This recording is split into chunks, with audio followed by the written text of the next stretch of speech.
jullie allemaal. Het is lekker om jullie allemaal te zien. So lekker om die broers en susters te sien. Dit is 'n lekker koel dag vandag nie. Daar is nie hier, joh, dit is al warm geweest. Dan is dit te warm.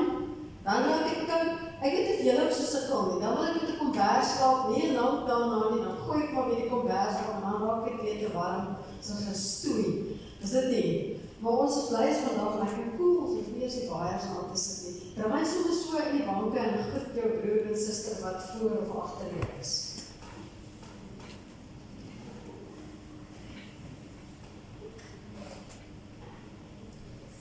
Ons intree lied vanoggend is Psalm 100. Ons is vanoggend in die psalms in die toeterjare se liedere, die lekker ou psalms en psalms, ons gaan glad die psalms sing.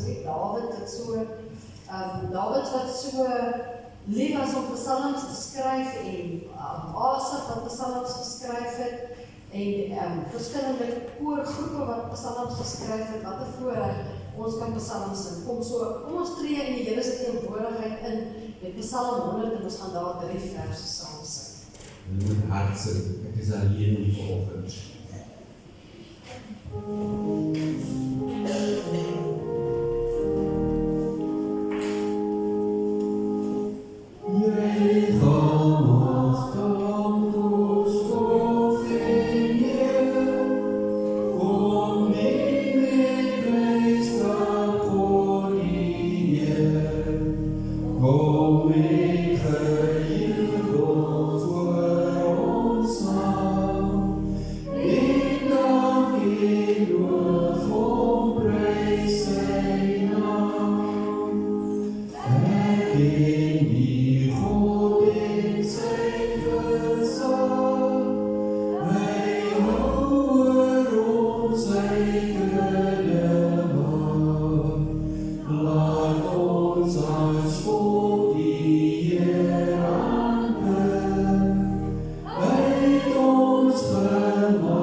Dis die liedere wat ek uitgekies het. Tammin, did you put on the old words for us or did you choose the new ones?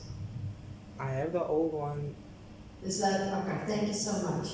So, in Korintiërs skryf Paulus, en ek wil dit baie graag met u deel, 2 Korintiërs 5 vers 17, skryf hy die volgende: Daarom, as iemand in Christus is hy 'n nuwe skepping. Die ou dinge het verbygegaan. Kyk, hulle het nuut geword. En dit alles kom van God af, wat ons deur Christus met homself versoen het en aan ons die bediening van die versoening gegee het. Ons is almal deel van die bediening van die versoening in Christus Jesus. Genade en vrede vir elkeen van u, van God ons Vader, deur die werking van die Heilige Gees. En terwyl ons so staan, kom ons sing dan saam Psalm 33, die eerste en die tweede vers. Mir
van die Here, en ek vra vir Johan en ek is nie dood nie, ons gaan nou weer terugkom.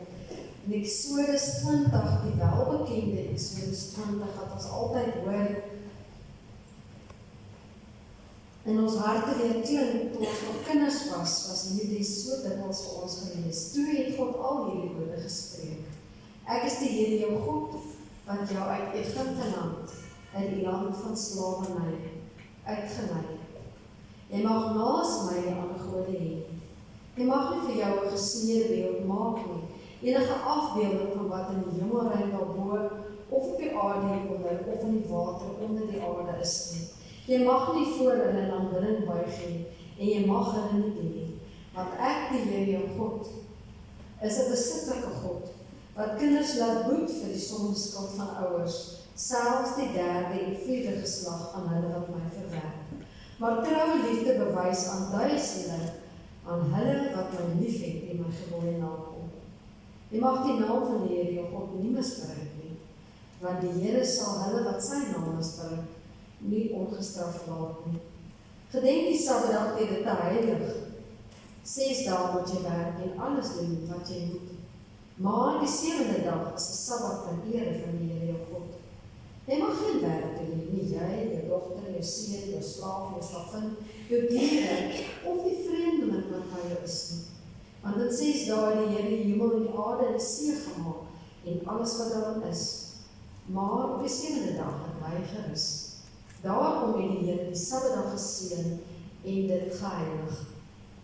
Behandel jou vader en jou moeder met eerbied, solank jy kan leef op die grond wat die Here jou God vir jou gaan gee. Jy mag nie moord pleeg nie. Jy mag nie egbreek pleeg nie. Jy mag nie steel nie. Jy mag nie vals getuig teen jou naaste nie. Jy mag nie jou naaste se huis begeer nie. Jou naaste se vrou begeer nie.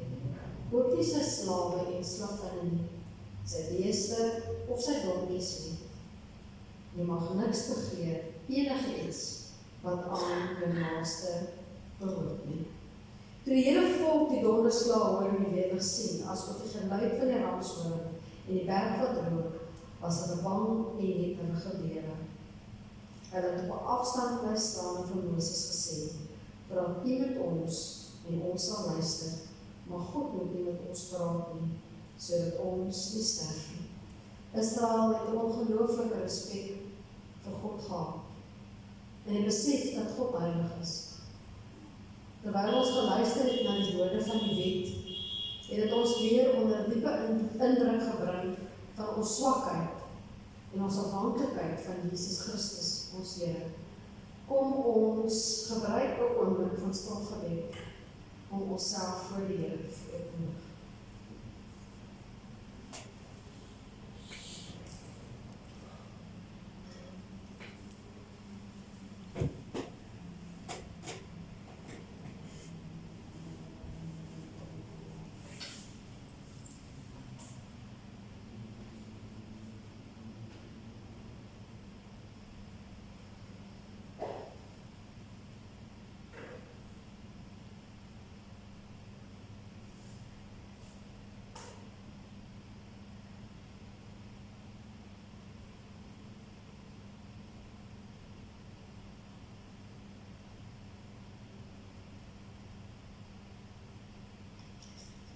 Terwyl ons net so bly sit, kom ons gebruik Psalm 130 vers 1 en 2 as woorde van verootmoediging voor die Here.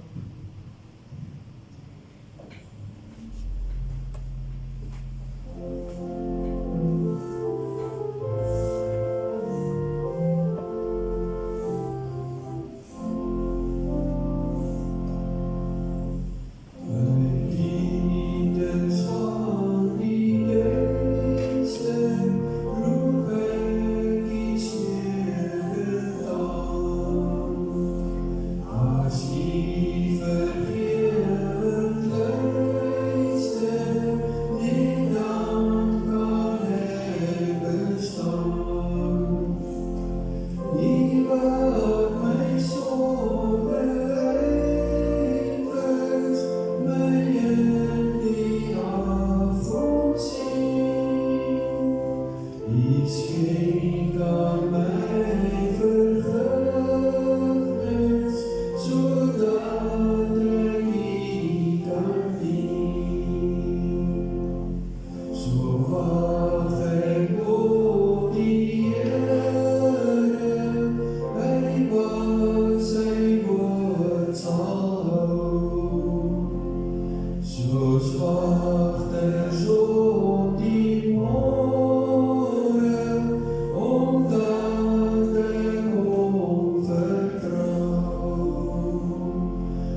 Dawid skryf in Maskiel, gelukkig is die een wie se oortreding vergewe is, wie se sonde bedek is. Gelukkig is die mens vir wie die Here sonder skuld nie toereken nie, en wie se gees geen bedrog is nie. Toe ek stil gebly het my gebeente broos geword, omdat my gekreun die hele dag voor U was, en onder my gekreun het my gebeentes bros geword. Ja, dag en nag was U hand swaar op my. My lewenskrag het weggekwyn soos in die hitte van die somer. My sonde het ek teenoor U erken. My sondeskuld het ek nie bedek nie. Ek het gedink, ek wil my oortredings teenoor die Here bely, en U het my sondeskuld vergewe. Dit is waarom elke getroue volgeling tot U moet bid, terwyl die geleentheid daar is. Die geluid van 'n groot watervloed sal nie bereik nie. U bied vir my beskutting, U vrywaar my van nood, met jubelkrete van bevryding omring U my. Ek wil jou insig gee, ek wil jou die pad leer wat jy moet loop. Ek wil jou raad gee, my oog oor jou hou. Moet jy nie soos 'n perd, soos 'n muil sonder verstand gedra nie. Met toom en stang en moet sy krag beteel word, anders bly hy nie by jou. 'n goddelose het baie smarte, maar wie op die Here vertrou, troue liefde omring hom. Verbly julle in die Here, en jy regverdig is. Ja, jubel dit uit, almal met opregte harte. Net so tot so ver die Psalm net U herinner aan wat hierdie teks sê, terwyl ons sonde probeer verdoesel as ons met sonde besig is en dit doen en verhard, ons harte verhard teen die Here en bly doen, dan skryf Dawid wat met hom gebeur het toe hy sy sonde bly doen het en volhard daarin. Sy gebeentes, sy hele menswees het onder die druk wat God op hom toepas begin inkrimp. Want ons is die Here se kinders en onbeleide sonde staan tussen ons en hom. Hy verwys dit vir ons uit deur sy Gees. En dit is so belangrik vir ons om te sê, Here, hier is ek, want dan gaan my druk van my af. En dan kom die Heilige Gees en hy lig my op. Maar ons sal onder sonde, ons word nie aangekla deur die Heilige Gees nie, dis dieselfde wat 'n mens aankla. Die Heilige Gees is die een wat ons van sonde oortuig en ons kom voor die Here. En gelukkig is die een wat sy sondes bely, want hy of sy kan verseker weet dat die Here sê, jou sondes is vergewe. Die Here het aan Joshua gesê, en jy kan gaan lees daar by hulle by Gilgal was, te sê, ja, hierdie is vir julle 'n teken, dat die slawerny wat julle in Egipte onder was, want hulle was slawe van Egiptenaars, soos ons slawe is van die sonde, is van julle al weggeneem. En ons is nie langer die slawe van sonde nie. Ons is nou onder Christus Jesus, ons buig voor hom, ons is sy dienaars, en geen sonde heers meer ons het, en deur sy genade en deur sy krag te vermoë, om vir sonde te sê nee. Ek sal my nie langer voor jou buig nie. Prys die Here daarvoor, hy gee vir ons verlossing, hy red ons van dit. Omdat ons as kinders van die Here weet, dat Jesus Christus, die Lam van God vir ons, gesterf het, dat hy die volmaakte offer is. Kom ons bely saam ons geloof. Ons staan en ons sê, Here, ons bely ons geloof. Ons glo met alles in ons, in U. Ek glo in God die Vader, die Almagtige, die Skepper van die hemel en die aarde, en in Jesus Christus, sy enige gebore Seun, ons Here, wat ontvang is van die Heilige Gees, gebore is uit die Maagd Maria, wat gelei het onder Pontius Pilatus, gekruisig is, gesterf het en begrawe is en ter helle weer gedaal het, wat op die derde dag weer opgestaan het uit die dode, wat opgevaar het na die hemel en sit aan die regterhand van God, die almagtige Vader, van waar hy sal kom om te oordeel, die wat nog lewe en die wat reeds gesterf het.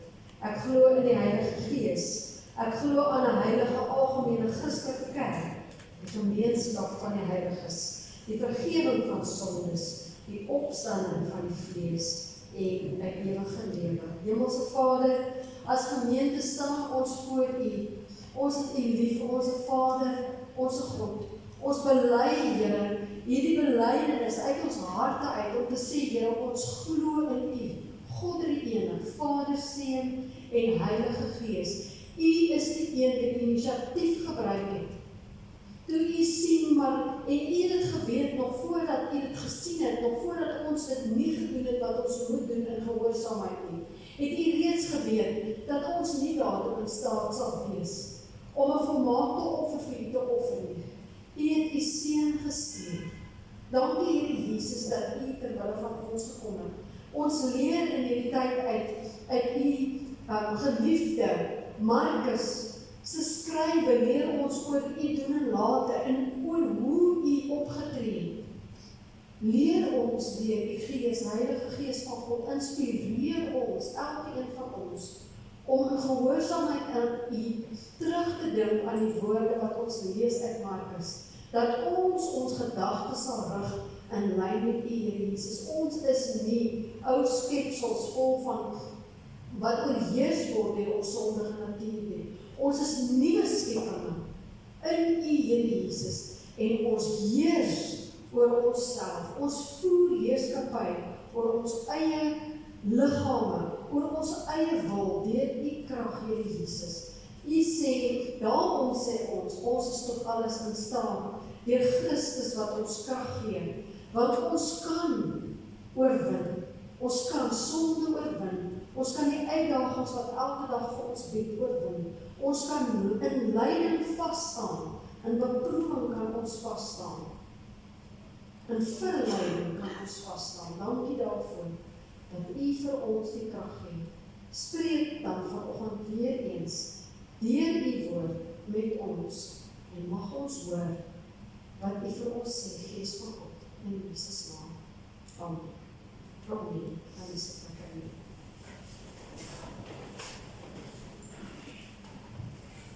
Ons maak ook vanoggend, ons is steeds besig, U almal het, ek hoop regtig dat U self dissiplineer en dat U hierdie reeks, 7 weke reeks volg.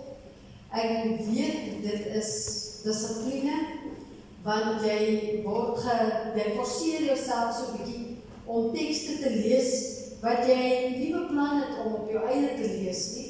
En ek glo dat U saam met my lees en tyd spandeer om agter te kom, wat is the mind of Christ? Hoe dink die Here Jesus? En hierdie tekste openbaar nogals vir ons baie van hoe hy sy doen en late vir ons iets of ons kan nie sê alles vertel nie, want ons ken God ten dele, skryf Paulus, ons weet wat ten dele, ons sal eers ten volle ken en verstaan wanneer Christus Jesus kom. Maar die bietjie wat ons kan verstaan wanneer ons Markus, Matteus, die evangelies lees, om vir ons te openbaar hoe Jesus se optrede uitbeeld hoe hy dink en hoe hy wil hê ons moet dink en vanuit ons gedagtes optree, wat ons ons nou geleer het, en die oorvloed van wat hier in jou binnekant aangaan en wat jy jou gedagtes mee bezig hou. The things that you are thinking about is literally guiding your steps. So as ons bezig hou met die woord van God, dan lei dit ons. As ons bezig hou met die dinge van die wêreld en we thinking of earthly things and our desires is earthly things, then our steps will be accordingly.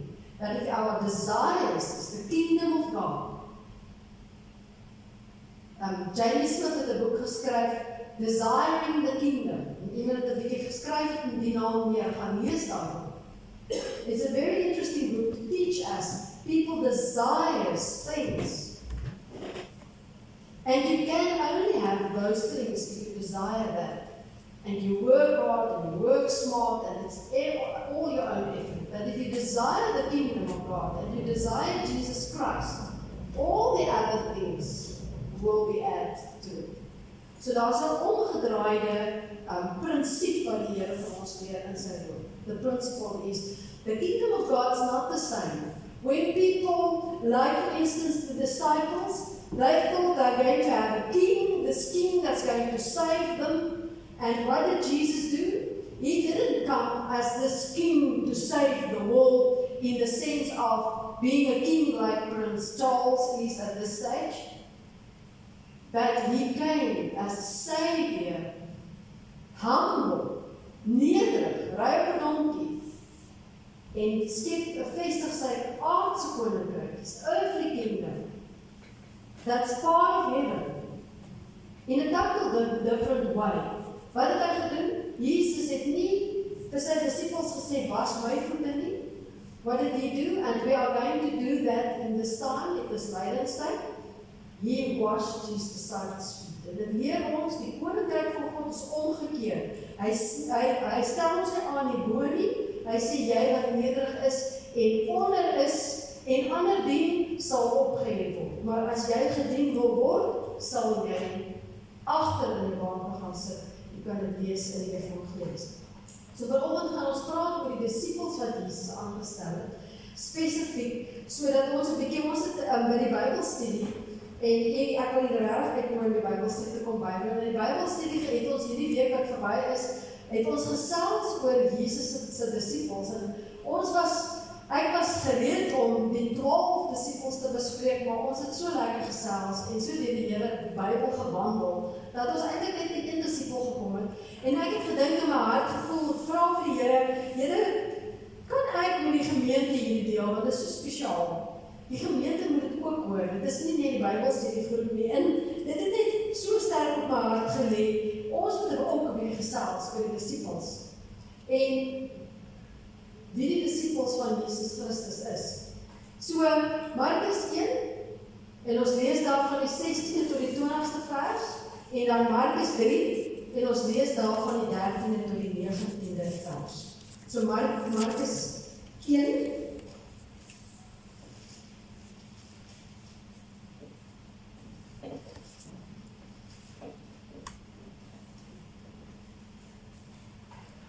die roeping van die eerste disippels, en ek wil graag dit vir u vooraf lees voordat ek enigiets sê. Terwyl hy langs daar is vers 16, Markus 1 vers 16 tot net 20. Terwyl hy langs die see van Galilea loop, het hy Simon en Andreas, die broer van Simon, nette in die see sien uitgooi. Want hulle was vissers. Jesus sê toe vir hulle, volg my, en ek sal julle vissers van mense laat word. Hulle het onmiddellik hulle nette gelos en hom gevolg. Hy het 'n entjie verder geloop en Jakobus, die seun van Zebedeus, en sy broer Johannes gesien, waar hulle in die boot besig was om nette heel te maak. Hy het hulle dadelik geroep en hulle vader Zebedeus met die huurarbeiders in die boot agtergelaat en weggegaan agter hom aan. En dan Markus 3, sien ons die aanwysing van die 12, herhaling van die ander se name, vers 13 tot 19. Hy het teen die berg uitgetoon. Hy het hulle op wie sy keuse geval het, baie belangrike woorde hier, nader geroep en hulle na hom gekom. Hy het die 12 aangestel, wat hy ook apostels genoem het, sodat hulle saam met hom kon wees, en hy hulle kon uitstuur om te preek en hulle volmag kon hê om demone uit te dryf. Hy het hierdie 12 aangestel, Simon, aan wie hy die naam Petrus gegee het, Jakobus die seun van Zebedeus en Johannes die broer van Jakobus, aan hulle het hy die naam Boanerges, dit is seuns van die donder gegee. Ook Andreas, Philippus, Bartholomeus, Mattheus, Thomas, Jakobus, seun van Alfeus, Thaddeus, Simon Karnanius en Judas Iskariot wat hom verraai het. Ons lees nie tot sover. So broers en susters, dis Jesus se disippels wat hy geroep het. En dadelik wil ek hê jy moet God sit the mind of Christ. Hoe het Jesus gedink? En ek wil hê jy moet 'n vraagie vir my antwoord. En ek wil kyk wie kan hierdie vraag antwoord. Hoekom dink julle het God besluit dat hy nou nie sommer self vir ons almal hom gaan openbaar nie? Hy kon dit gedoen het, want dit is God. Hy kan sommer gekom het homself in sy volheid, God die Vader, God die Seun, God die Heilige Gees, en aan almal verskyn. En vir hulle gesê, dis hy. So vertel vir my, wat dink jy? Hoekom het God besluit dat hy nie dit so gaan doen?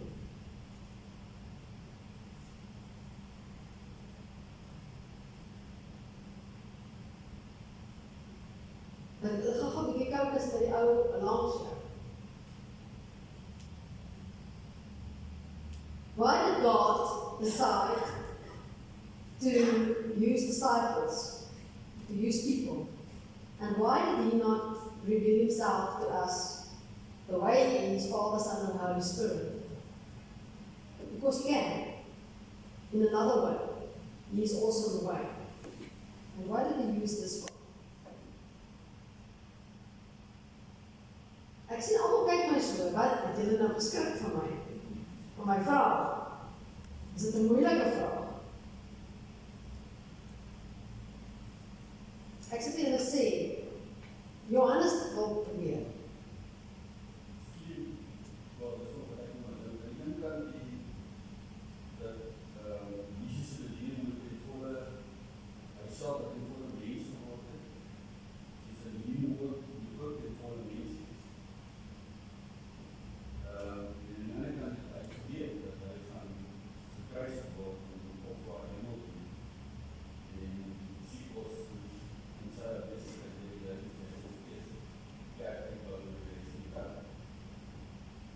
Jy is helemaal reg, jou antwoord is deel van 'n groter antwoord, verseker. Baie dankie, Johan. Wat ek graag op wil klem lê vanoggend, is nie daai deel van die antwoord nie, maar God, onthou wat dit in die tyd van Eden gebeur. God het 'n verhouding gehad met die mens, Adam en Eva. En sy verhouding was 'n maklike, gemaklike, kom ons wandel met mekaar verhouding. En hulle was saam met hom, daar. Hy het elke dag saam met hulle gewandel. En daar was hierdie lekker plek waar hulle was saam met hom. En toe kom die Satan. En wat doen hy? Hy bring twyfel. Hy bring twyfel. Hy vra vir Eva, het God so gesê? You put that in 'n mind. So God gaan nie aan jou en my homself nou openbaar op daai manier nie, as gevolg van die dag. Die rede waarom ons nou, en Jesus sê dit baie prominent, as jy dit gaan, as jy dit lees, en die evangelie gaan julle agterkom, Jesus sê dit baie prominent. Salig is hulle, wat glo sonder om te sien. Hy praat met die mense, dan sê hulle, hy vra vir hulle, why do you believe? Do you believe because you see the miracles? Dis hoekom julle glo. Salig is hulle wat glo sonder om te sien. Sonder om God te sien. So ons, wat hier sit, het nog nooit God in sy volheid gesien nie. Ons het nie eers die voorreg gehad nie, waar die disciples en die mense in daardie tyd het vir Jesus gesien. Ons het hom nie gesien nie. Vir wie was dit tot regverdigheid gereken, sonder dat hy God gesien het? Wie is die eerste persoon? Abraham. So, dit gaan oor ons geloof. Dat ons sal glo, onomwonde, wie hy is en wat hy is, om nie sal bevraagteken en net sal glo. Hy kies ons en ons reageer. En hy het disippels gebruik, mense gebruik, met daai rede, sodat mense die woord kan verkondig. Hy het sy seun laat mens word, sodat sy seun, nou het iemand gevra, ja, hoekom het God onsself versoek? Dit klink nou baie vreemd en dit kan baie teologies jou kop in 'n verkeerde rigting inbring. Maar hoekom het God basies die Satan toegelaat om hom te versoek? Hoekom het God dit toegelaat? God het nie die Satan toegelaat om hom te versoek, omdat God vir die Satan kan buig nie, maar om ons as mense te wys dat hy daartoe in staat is deur sy gees om ons te help om versoekinge en beproewinge, om versoekinge teen te staan en beproewinge deur te staan. So, hy gebruik sy seun. Jesus kom stel vir ons die voorbeeld daarom, mind of Christ. Ek leef want Christus in my, leef deur my. Ek maak op my eie krag staat nie, mind of Christ. En dan roep Jesus sy disippels om vir hulle deur middel van sy voorbeeld, sy teachings te leer om die kerk te vestig. So 'n disipel in die Griekse woord is matateo. Matateo is nie Matteus nie, is matateo en dit beteken om te leer, iemand te leer of om instruksies te gee. Dis wat 'n disipel is. 'n leerder, mathetes, 'n persoon wat leer. So die disciples at that stage they were mathetes, persone wat geleer het en dan matheteo om dan ander te gaan leer. So Jesus kry sy disippels, kry hulle rondom, en daai tyd die Joodse rabbies, die voorbeeld of die model wat hulle gebruik het, die Joodse rabbies het hulle leerlinge om hulle vergader, en dan het hulle geleer, en daai leerlinge het uit die teachings en uit die voorbeeld van die rabbi, het hulle weer rabbies geword of hulle lewe geleef. Jesus het daai selfde model gedop en dra dan aan sy disippels nie net kennis oor nie. And this is very important. We get very stuck in knowledge. I have to know the Bible and learn the Bible, but you cannot only learn, have knowledge. As jy op skool is en jy leer goed and you go to university and you study something, when you get to your job, you must do what you study. It's the same with Christianity. If you are a disciple of Jesus Christ, you cannot only teach, you have to live that. And natuurlijk, that puts a lot of pressure on us because we get very, very worried.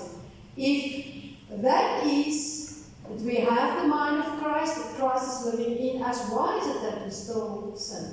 En dit moet ons verstaan. Ons gaan nou kyk na die apostels wat die Here geroep het.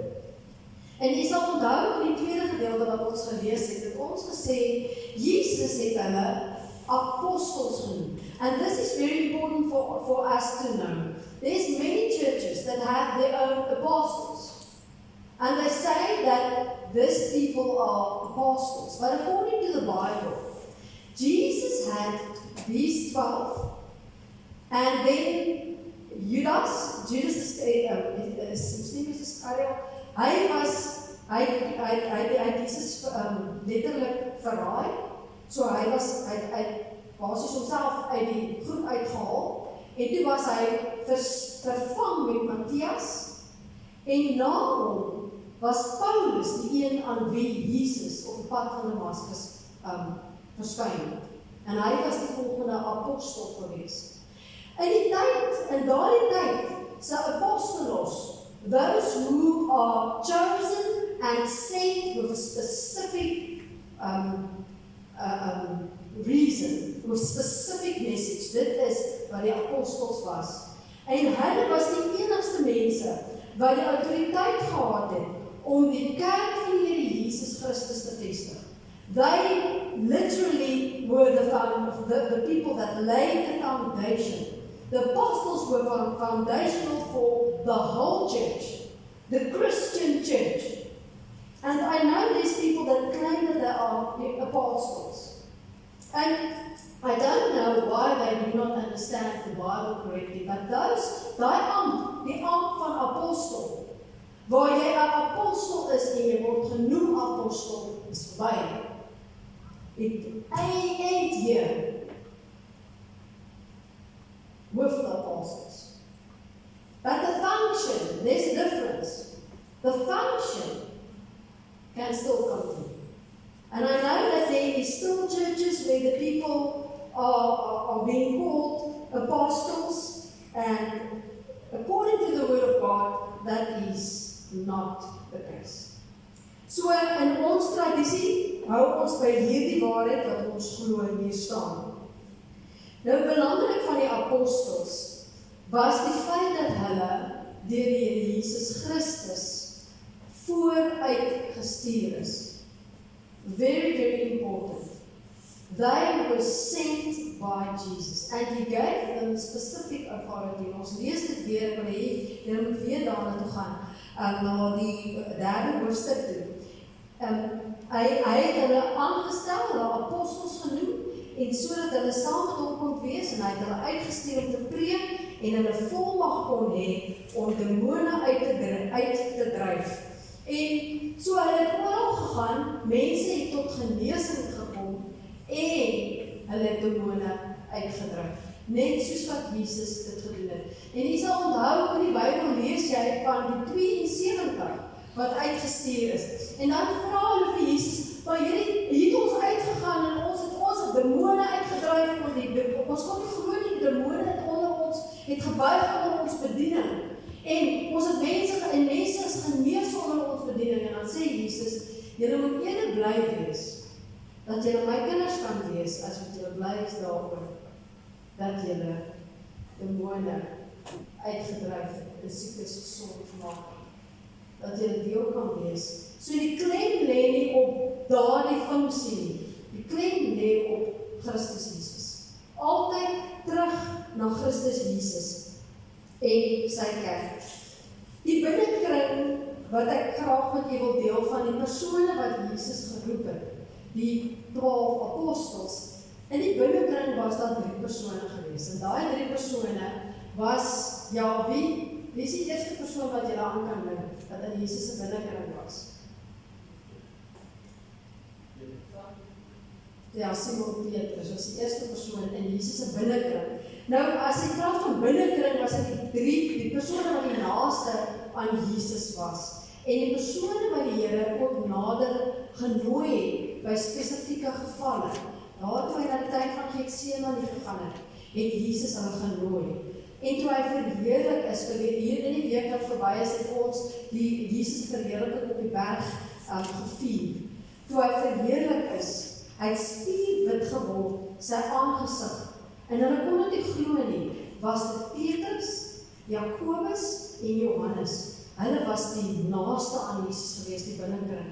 En dan die ander 12, en natuurlijk, ons kan lees in Handelinge van die 120. So daar was baie disciples van Jesus, maar hierdie 12 het hy sy apostels genoem, en hulle spesifiek afgesonder met hierdie roeping.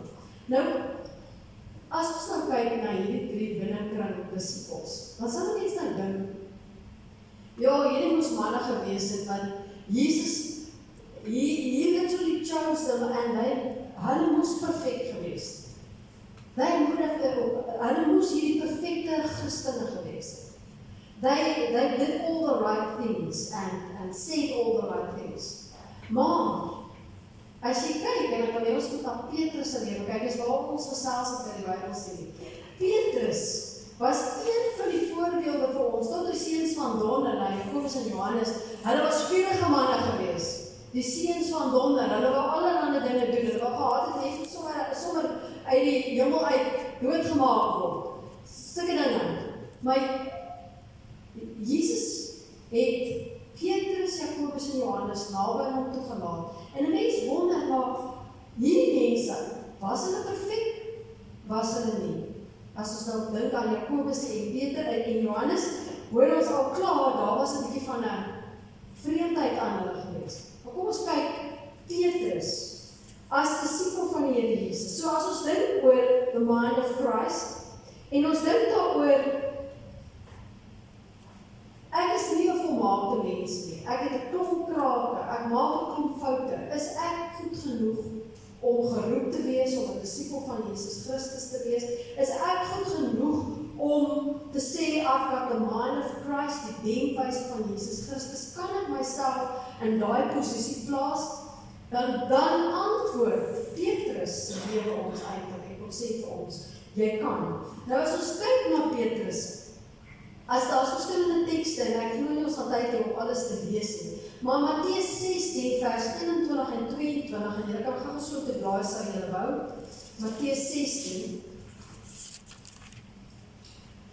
ons sien hier van Petrus iets wonderliks.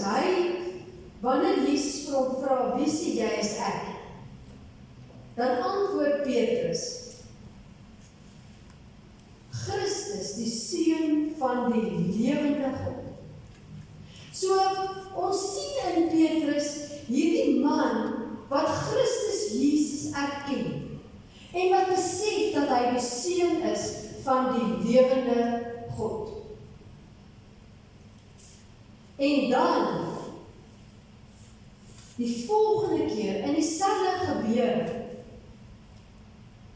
terwyl almal na Petrus opkyk en sien hier is Petrus wat sê, ek sien u is die Seun van die lewende God.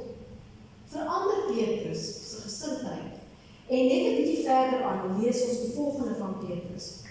Van toe af het Jesus begin om aan sy disippels duidelik te maak dat hy na Jerusalem toe moet gaan om baie te ly onder die familiehoofde, die leierpriesters en die skrifkenners. Dis in vers 21 nou van Hoofstuk 16.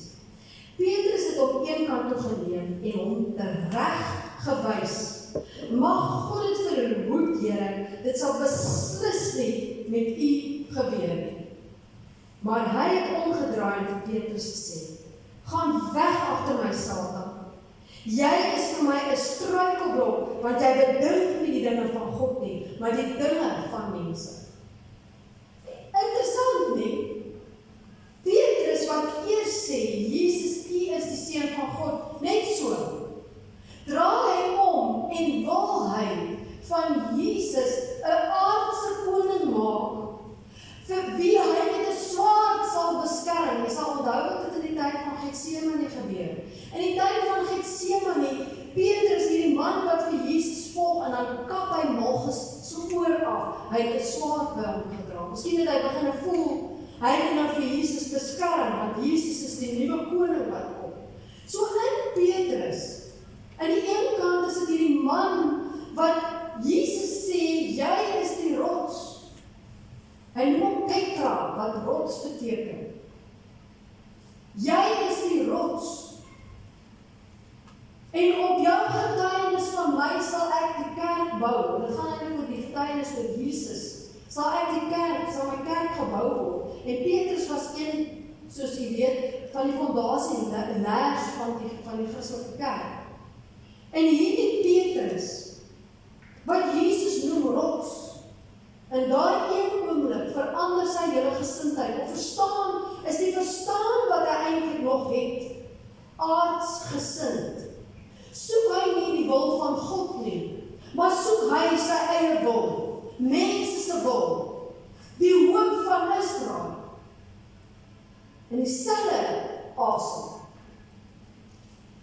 in dieselfde oomblik. Ons gaan kyk na Petrus in Matteus 14 vers 28, en jy kan daar dit ook blaai sou jy wou. 14 vers 28.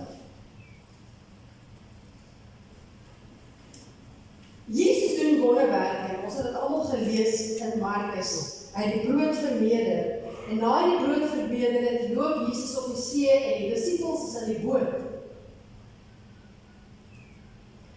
En Petrus vra, as dit u is, Here, hoor nou hierdie man, man of Christ, as dit u is, Here, sal u vir my sê, ek moet uit die boot klim. Petrus klim uit die boot.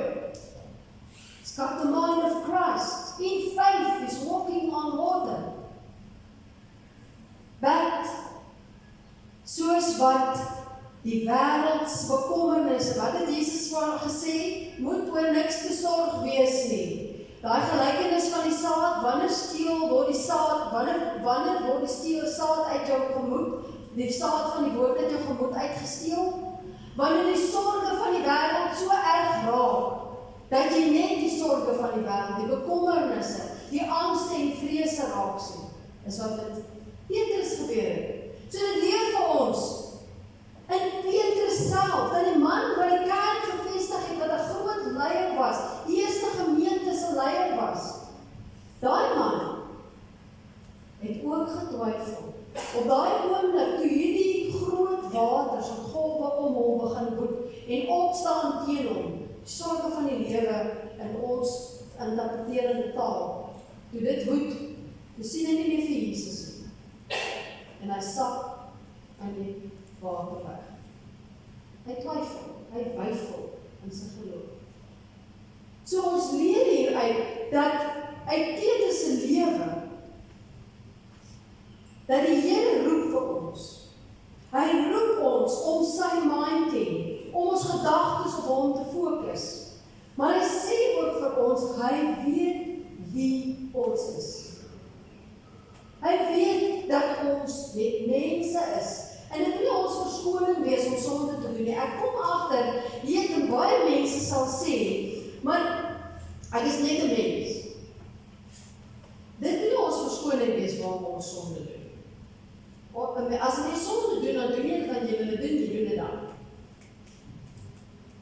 Dis jy sondige natuur wat jy oorheers op daai kant. Hy wys vir ons, ja, jy sal nog by 'n plek kom waar jy struikel. Petrus stap verder saam met Jesus en wat doen hy? Hy is die hele tyd by hom, hy glo in Jesus, hy sien sy wonderwerke en toe Jesus gevange geneem word en hulle vra vir Petrus, ken jy daai man? Ek het jou saam met hulle gesien, sê die diensmeisie, terwyl hulle warm maak en Jesus voor Pilatus is, hulle hande warm maak by die vuur, sê sy vir hom, ek het jou saam met hom gesien, ken jou? En wat doen Petrus? Die groot rots, die man wat maag se oor wil afkap, die vurige, Petrus verloor vir Jesus. Net dan sê hy, ken hom nie. So die Here kom leer vir ons, hierdie goed is gebeur met ons. Dit moet ons leef. Die groot ding is ons identiteit moenie lê in die goed wat ons nie kan regkry nie, in die foute wat ons maak nie. Our identity is not in our sin and our sinful nature. Our identity is in what God is saying about us. What God believes about us. Nie lang daarna nie, dit kom trouwens in Johannes 21. Dan na die opstanding, kom Jesus na Petrus toe. En wat sê Jesus vir hom? Petrus, het jy my lief? En hy sê vir die Here, ek het U lief. En hy vra weer 'n keer vir hom. 3 keer vra hy vir hom. Hy kom 3 keer verraai, 3 keer vra die Here vir hom, Petrus, do you love me? En Petrus antwoord hom, ja Here, ek het U lief. En die Here in daai oomblik sê vir hom, laat my lammers by. Die Here sê vir hom, ek maak van jou 'n herder van my skape. Te midde van die feit dat Petrus 'n swakkeling is, dat Petrus vir Jesus verraai het, it teaches us, we do not have to be worried about our iniquities and think because of that we cannot do anything for God. He uses us mightily in this place where we are. As long as we trust in Him and we believe what He is saying about us, dan kan ons uitgaan en ons kan doen met baie moed. Ons kan vertel van Jesus Christus. Ons Ons kan sy disippels wees. Ons kan sê, I've got the mind of Christ. Ek het Christus Jesus se lewe wys. Mag die Here vir u seën as kinders van die Here, wie hy geroep het. Hy het vir elkeen van u, al is jy jong, al is jy 95, hy het jou geroep, as sy disipel, hy het jou lief, hy ken jou, hy weet wie jy is, hy weet alles van jou. As jy sê, hier is ek, Here, gebruik my, stuur my, hy sal jou stuur, na wie ook al wat buite is, wat hom nodig het, wat hy nader aan hom wil trek. Mag die Here vir u seën. Ek gee vir jou 'n oomblik van stil gebed.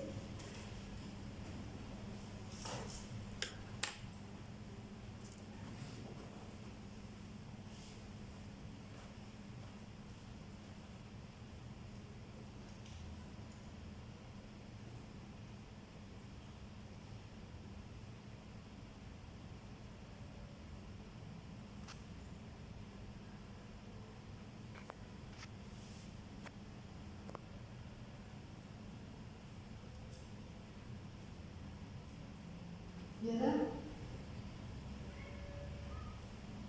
dankie dat u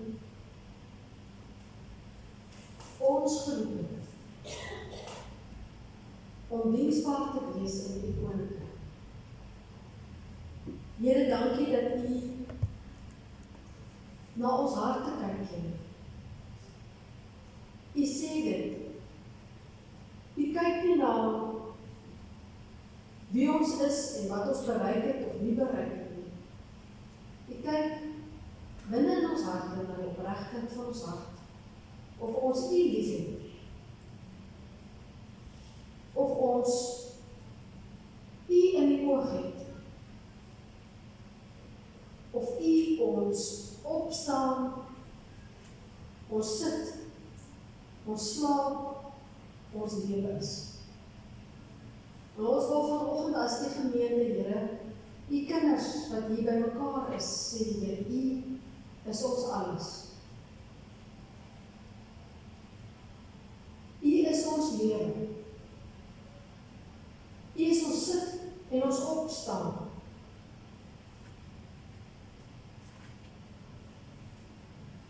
U is een wat voor ons uitgaan, wat ons agterhoede lê. U is bokant ons, onder ons, en ons is so dankbaar vir u.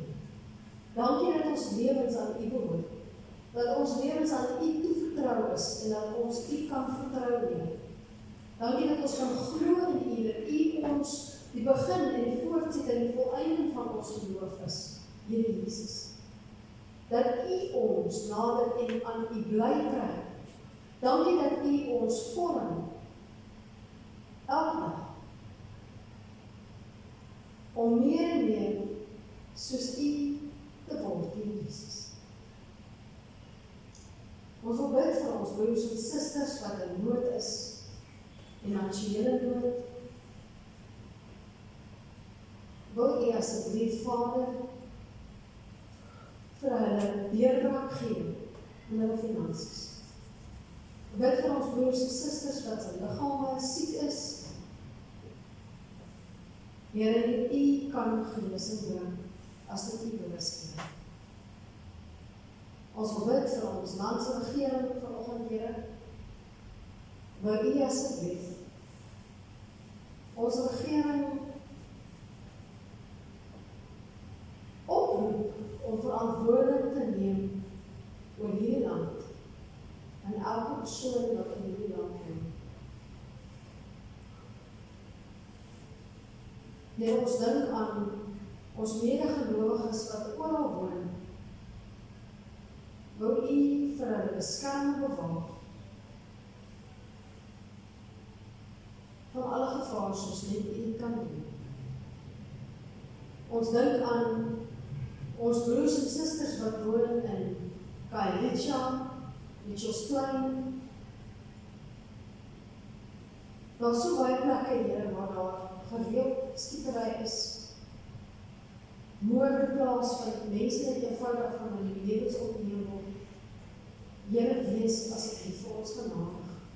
Kom tot redding van mense wat in die areas woon, Here.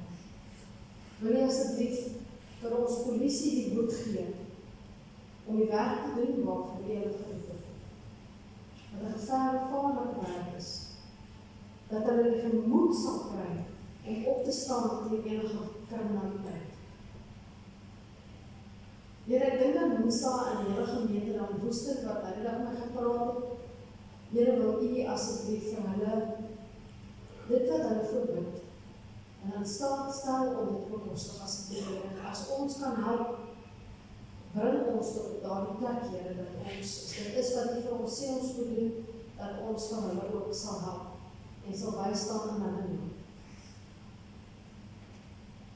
Here, ons dink aan Son, Here, ons kan nie bid dat U vir ons sal uitred in die plek waar hy homself bevind. In sommige weke lê hy maar net daar op die grond, Here. Overdose.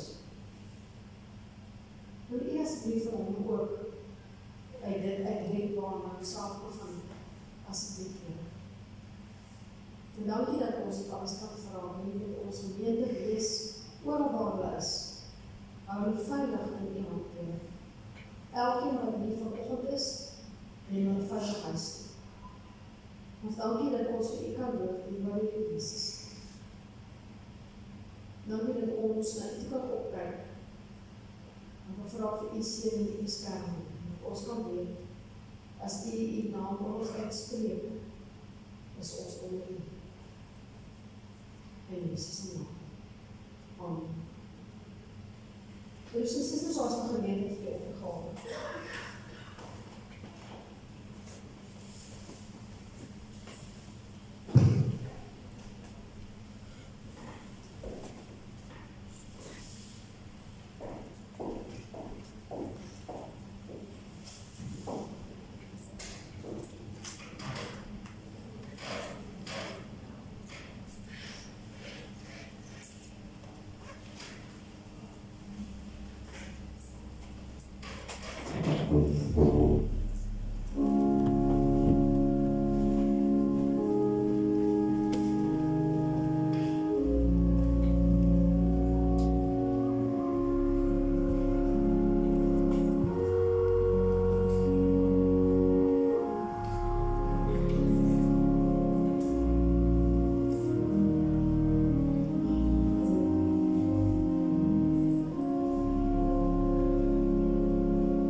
Ons kyk ons oor.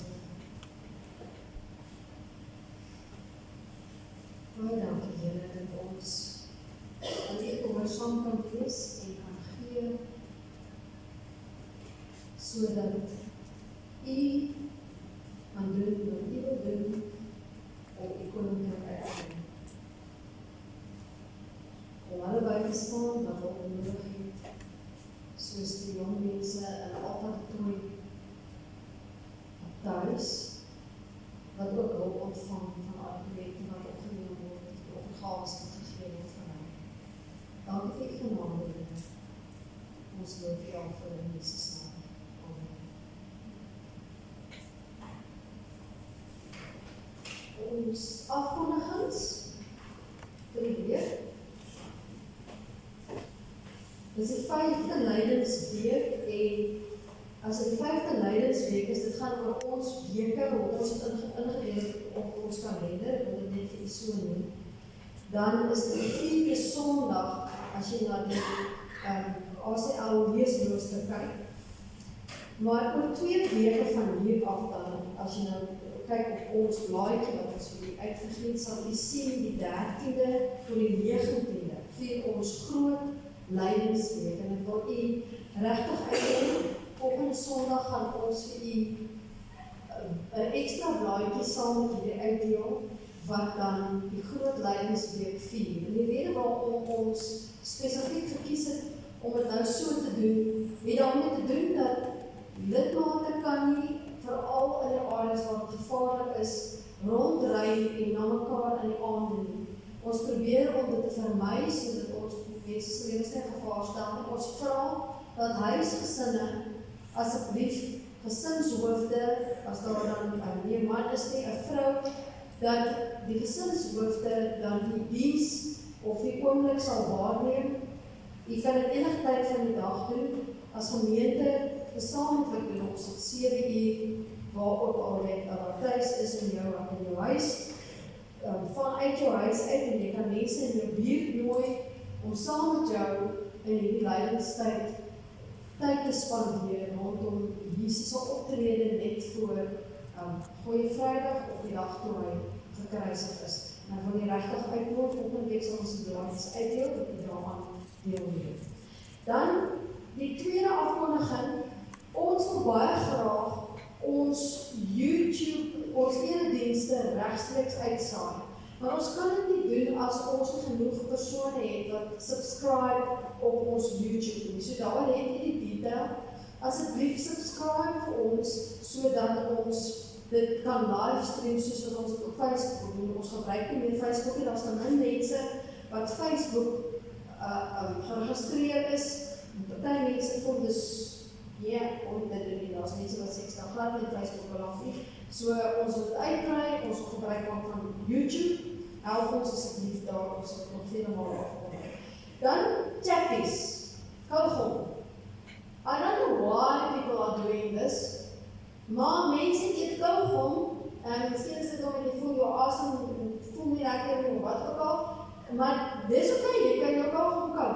But don't take your gum out of your mouth and put it underneath the seat or somewhere just at the back. Please don't do that. Dit is 'n regte probleem. Sukkel om hierdie gemors af te kry van die banke af en maak merke op die banke. Om regtig vir die vraag hou ons daar. Die tweede kollekte, soos ek gesê het, altyd 'n tooi, kinders vir kinders met gestremdhede. Dis waarvoor daai kollekte was. Volgende week is ons 'n nagmaaldiens, nooi uit na ons nagmaaldiens. Jesus het gesê, ons moet dit so gereeld as moontlik vier. Ons kategese, daar is hierdie komende maand, April, net 1 Sondag kategese, dis die 16de April, vanweë al die vakansiedae en all the holidays, it's only the 16th. You guys, remember, it's very important, each lesson that you miss, it's not as if you're not going to do that lesson. It's going to just go down for a next Sunday. So you will catch up those lessons. So rather come and be there, that you will have that lesson on that specific day. Die Bybelstudies, die 8de April, is daar weer Bybelstudie in Mitchells Plain, is die Von Bush se huis, en word regtig hartlik uitgenooi.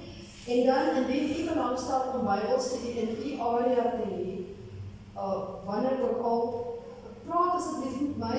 As jy self die Bybelstudie wil lei, sal ons vir jou materiaal gee, beskikbaar stel, anders kom ons hier Bybelstudie, dan sal ek daar wees of een van ons kerkraadslede sal weer by. Ons persone vir gebed is Suster Linda Hendricks. Dit is 'n liefvaar, sy het baie opgemaak pyn, en dan kan jy weer smaak asseblief. Dit gaan goed met broer Gary, het gesê nou net vir u.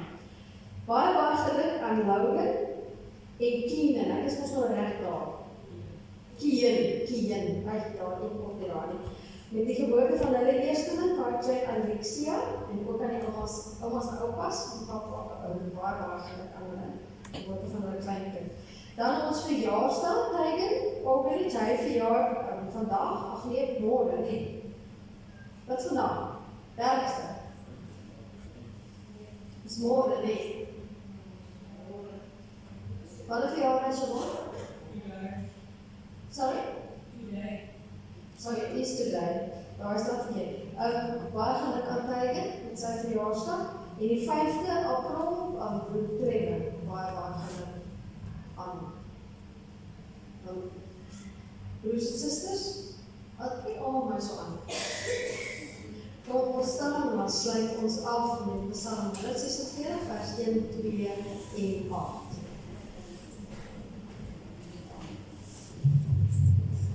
Is dan in 6 verse, dit is omdat, ja, dit is die agter in die boek het 8 verse. Kom ons net die eerste 2 versies dan. Ons gaan net 2 versies sit vir ons sisters.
Sy disippels as gestuurdes van die Here in sy vrede, op die genade van ons Here Jesus Christus, die liefde van God en die gemeenskap van die Heilige Gees met jou wees.